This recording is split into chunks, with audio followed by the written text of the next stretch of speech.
कल्पना करा की आपलं शरीर म्हणजे एक छोटंसं गाव आहे आणि या गावातील सर्वात मोठा गुन्हेगार आहे कोलेस्ट्रॉल. आपलं हृदय हे या गावाचं सिटी सेंटर आहे. गावातले सगळे रस्ते शेवटी हृदयापर्यंतच जातात. आता गुन्हेगार म्हणजे कोलेस्ट्रॉल वाढत असेल तर ते कमी करायला पोलीस हवेच.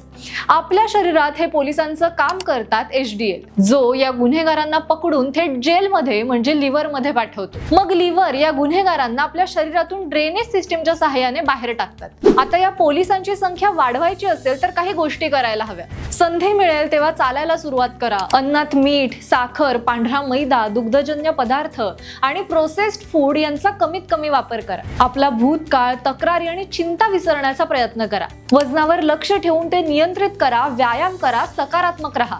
या काही टिप्स लक्षात ठेवल्या तर तुमचं कोलेस्ट्रॉल नियंत्रणात येईल आणि आरोग्य सुधारेल. तुम्हालाही अशा आणखी काही टिप्स माहित असतील तर आम्हाला कमेंट करून नक्की सांगा आणि जबरी खबरीला फॉलो करायला विसरू नका.